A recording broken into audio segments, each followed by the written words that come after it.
Si je vous disais qu'absolument tout ce que les compagnons ont transmis venant soi-disant de la parole du prophète n'ont été qu'inventions, est-ce que vous me croiriez? Bon, sans doute pour certains ça paraîtra faux, mais je vais dans cette vidéo vous démontrer par A plus B qu'absolument tout ce qu'on a, que ce soit dans la Sunna comme dans le Coran, ne peut pas être la parole du prophète. C'est littéralement impossible. La science le prouve, les récents travaux historiques prennent en considération cela, et pourtant trop peu de gens le réalisent.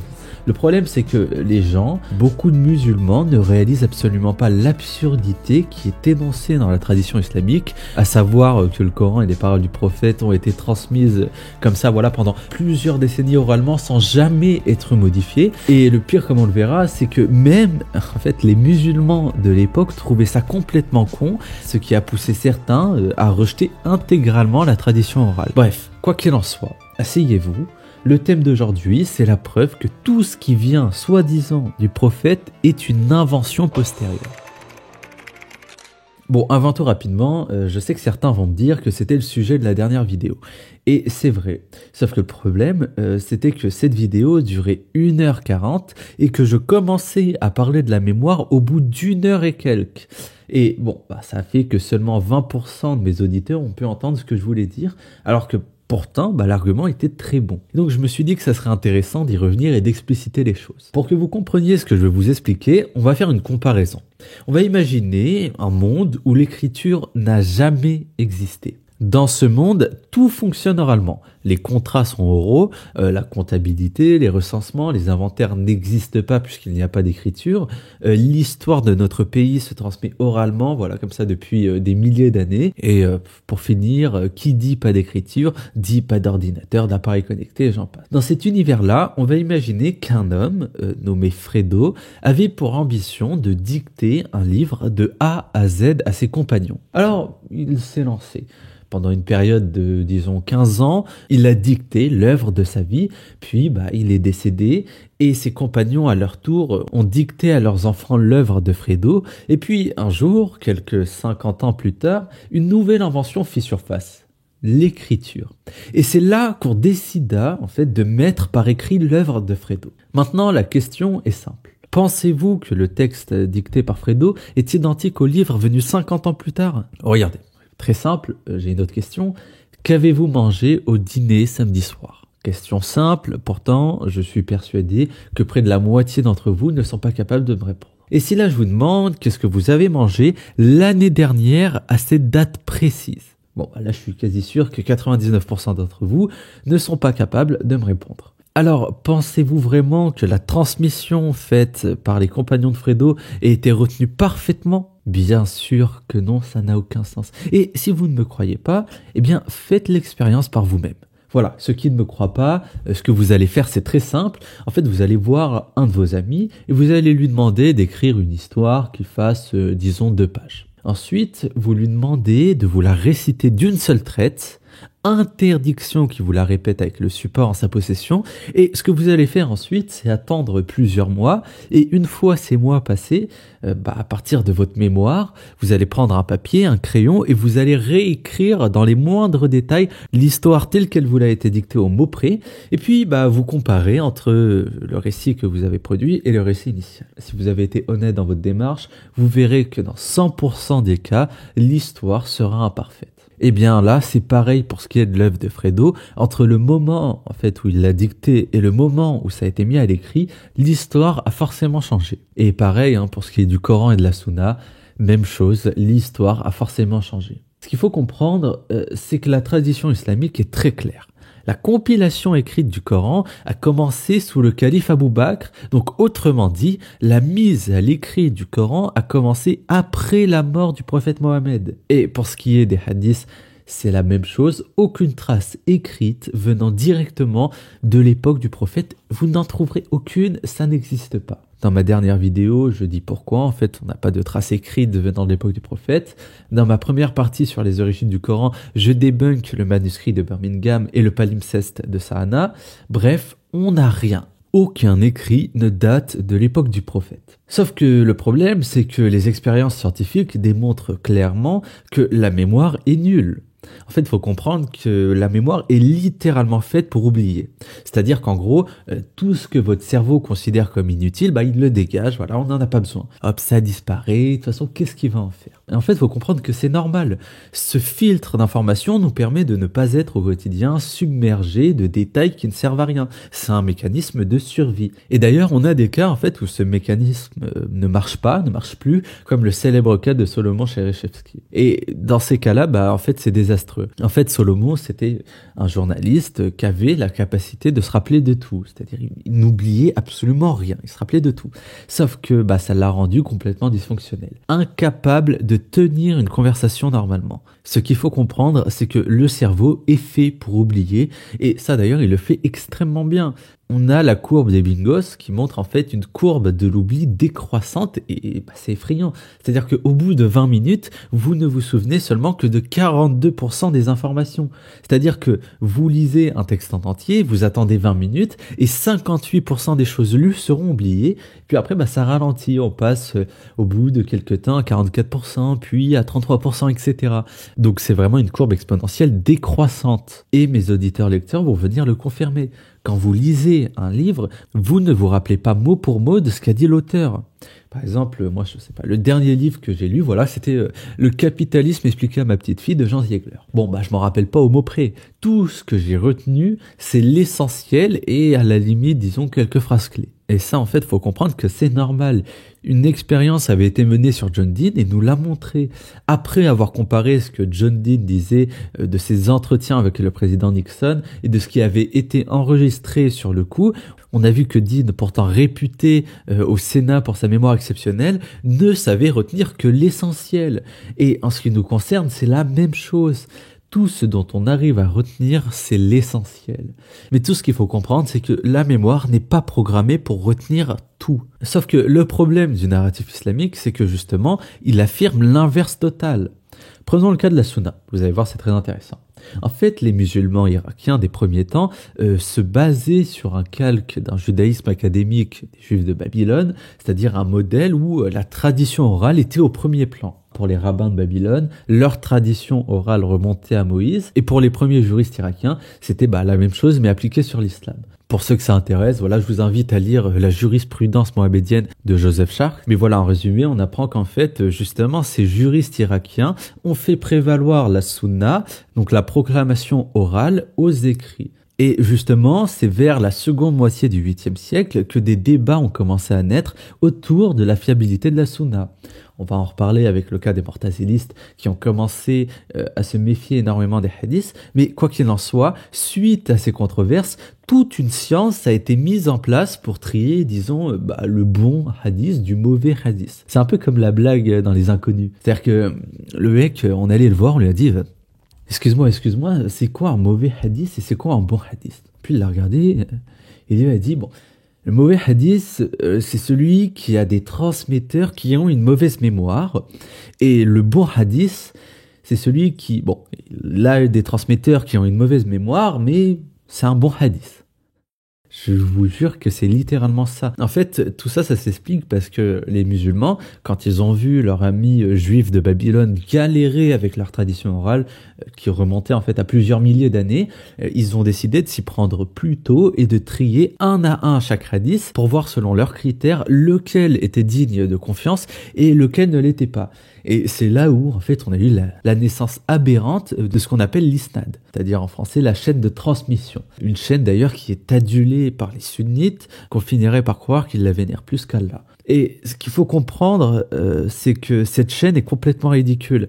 C'est-à-dire qu'elle se base sur les critères d'arabe du 8e siècle. Pour qu'un hadith soit considéré comme étant sahih, c'est-à-dire le plus haut degré de fiabilité, il faut que le transmetteur soit juste. Voilà, c'est-à-dire que le truc sur la blague des inconnus, c'était pas une blague. Il faut que le narrateur ne soit pas un menteur, qu'il soit saint, qu'il fasse la prière, et voilà, c'est bon, c'est validé. C'est ce qu'on appelle l'adala, c'est-à-dire l'intégrité du narrateur. Et ça se base uniquement sur des notions arbitraires. Parce que, ok, d'accord, peut-être que cette personne, c'est un bon croyant, c'est quelqu'un qui ne ment pas, Mais tout le monde peut faire des erreurs. Et bon, je vais pas rentrer, je vais pas faire tous les critères, mais voilà, pour que le narrateur soit considéré comme étant fiable, il fallait que son récit soit toujours le même, c'est-à-dire qu'il n'ait pas subi de variation dans le temps, et dans l'idéal, qu'il soit similaire à d'autres récits. Sauf que moi je dis, pourquoi pas 8e, 9e siècle, allons-y, quoi. C'est pas non plus la mort, mais les amis, là, on est au 21e siècle. Et la science, ce n'est pas ce qu'elle dit. La science, elle dit non, elle dit stop, ça ne marche pas. De raisons très simples. Numéro 1, la mémoire collective.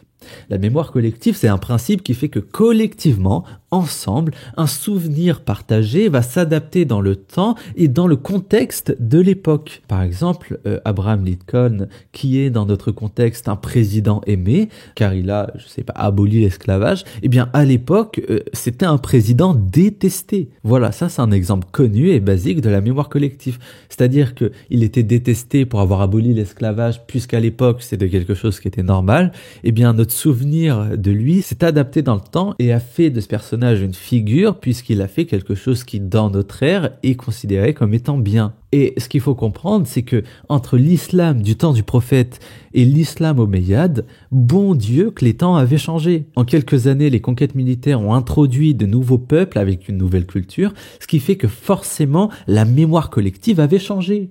C'est-à-dire que quand tu arrives dans un territoire, je sais pas, où il y a beaucoup de juifs, beaucoup de chrétiens, et que eux, de leur côté, ils ont une culture, ils ont une identité, ils ont une religion, eh bien forcément, le souvenir que tu as d'un islam qui était au 7e siècle, complètement perdu au fond du Hijaz, si on admet cet emplacement, ça ne va pas ensemble. Il va y avoir un principe de mélange, un principe d'assimilation, où en fait les deux cultures vont s'entrechoquer, et voilà, il y en a un qui va prendre un peu de la tradition de l'autre, l'autre il va en faire de même, et voilà. Et c'est normal, c'est ce qu'on appelle la mémoire collective. Ensuite, le deuxième principe, c'est celui de la mémoire reconstructive. Alors, la très célèbre expérience de Bartlett l'a montré, mais notre mémoire, elle n'aime pas les creux. Et donc, elle comble les trous par des souvenirs, disons, inventés de manière inconsciente.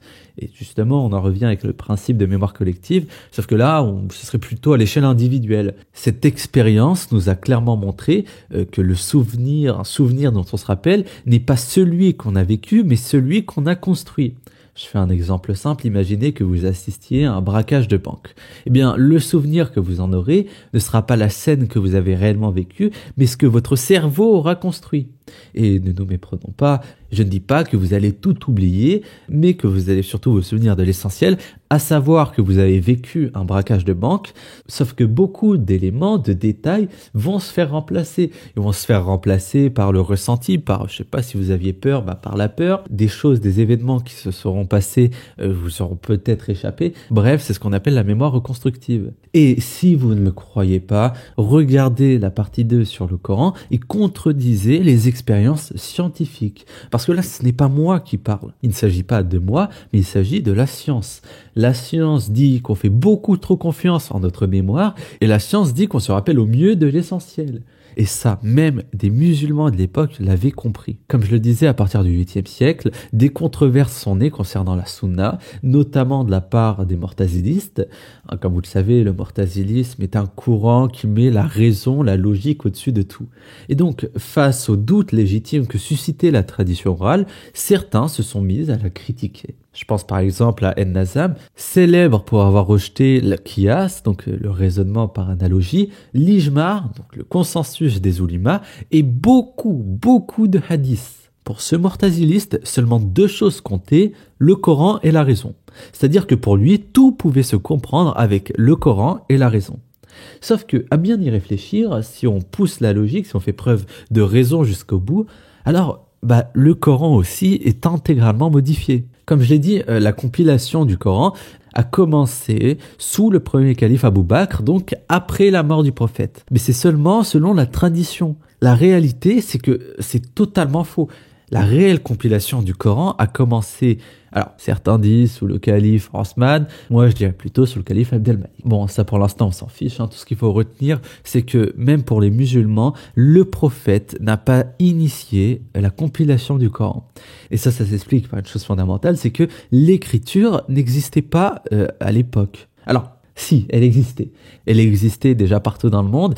Et si on se concentre sur le Hijaz, elle existait plutôt en tant que passe-temps pour les nomades du désert. Vous savez, un peu comme de la peinture. Les nomades seuls qui devaient attendre, parce qu'il y avait beaucoup de périodes de solitude, s'amuser à écrire des noms personnels sur les rochers. Par moments, il y avait des contrats qui étaient rédigés par des scribes, mais ça n'allait pas plus loin. Ça n'allait pas plus loin parce que la culture de l'époque du Hijaz, des Bédouins du Hijaz, était orale. C'est important à comprendre, la culture était orale. Vous savez, un peu comme notre ami Fredo qu'on a pris par exemple au début. Et donc, pendant toute la prédiction de Mohammed, qui a duré environ 23 ans, un peu plus que notre ami Fredo, eh bien, aucun des dires du prophète n'a été mis à l'écrit. Rien. Et admettons que ce fut le cas, alors, numéro 1, on n'en a pas la preuve. Et numéro 2, au vu de la complexité que fut la mise à l'écrit du Coran, on avait vu dans l'introduction à l'histoire du Coran qu'il y avait différentes qira'at, c'est-à-dire différentes manières de réciter, et que même selon la tradition, il y avait très très peu de proclamations du prophète qui auraient été mises à l'écrit. Et donc tout ça fait que pendant des années, le Coran était retenu sans être mis à l'écrit. D'ailleurs, c'est même ça ce que veut dire Coran. Coran, ça veut dire récitation. Le Coran, dans sa forme originelle, c'est une proclamation orale. Sauf que le problème, c'est que, rappelez-vous ce que je vous ai dit, c'est littéralement impossible. Et si vous ne me croyez pas, je le répète, essayez. Faites l'expérience avec le texte de votre ami et essayez. La réalité, c'est que si vous faites l'expérience, juste pour 2 textes et une période de 2 mois entre le moment où vous l'écoutez pour la première fois et le moment où vous devez le retranscrire, l'expérience vous paraîtra quasi impossible. Sauf que, imaginez faire cette expérience sur un Coran de 600 pages sur une période de quasi 50 ans. Imaginez vraiment devoir retenir tout un livre entier de 600 pages d'une seule traite à l'oral et le réécrire plusieurs années plus tard. Parce que dans la dernière vidéo, il y a trop peu de personnes qui se sont rendues compte, mais si le Coran n'a pas été mis à l'écrit durant la proclamation du prophète, alors cela veut dire qu'il n'y avait aucun moyen de vérifier et de réviser. Qu'est-ce que ça veut dire réviser? Voilà, on pose la question, on définit des termes. Qu'est-ce que ça veut dire réviser? Eh bien, quand on regarde définition de Larousse, réviser, examiner quelque chose à nouveau. Définition du Robert, revoir ce que l'on a appris. Donc, dans le principe de révision, il y a le principe de vérification. Il y a une reproche qui m'a été faite à la con, je dis les termes, c'est une reproche de con. On m'a dit, mais le miroir, comment ça se fait que beaucoup de personnes dans le monde connaissent par cœur le Coran? Comment? Eh bien, c'est simple, ils ont révisé. Alors, ils ont lu une sourate, ensuite ils l'ont récité ou réécrit. Ensuite, ils ont vérifié la correspondance entre ce qu'il y avait écrit et ce qu'ils avaient eux récité ou écrit, et puis ils ont regardé si c'était correct. Si ce n'était pas le cas, alors ils ont retenu l'erreur pour que lors de la prochaine récitation, ils ne la fassent pas. Concrètement, c'est ça réviser. Pour que quelque chose rentre dans la mémoire, il faut être en capacité de la vérifier. Et puis après, ils ont multiplié des centaines, voire des milliers de fois cette action à chaque sourate du Coran, et de cette manière, ils l'ont appris par cœur. Vraiment, c'est important de comprendre ça. C'est en relisant, en révisant, en re-regardant qu'ils ont pu retenir. Et même ça, d'ailleurs, ça n'empêche pas de faire des erreurs. D'ailleurs, je vous le dis, le seul ouléma que je connais qui a extrêmement bien appris le Coran, c'est Abdulaziz Al-Hajj. Des fois, il vient, comme ça, corriger des imams lors de leur récitation du Coran. C'est-à-dire que le mec, il est derrière, t'as l'imam, il récite une sourate de tête, et lui, déjà, il sait pas c'est quoi la sourate qui va être récitée. Il écoute, il vérifie qu'il n'y ait pas d'erreur, et s'il y a des erreurs, il le dit à l'imam. Sauf que le hic, c'est que s'il connaît aussi bien le Coran, c'est parce qu'il a pu justement le réviser. Or, là où ça ne marche pas pour les compagnons du prophète et le prophète lui-même, c'est qu'à aucun moment ils ont pu réviser le Coran.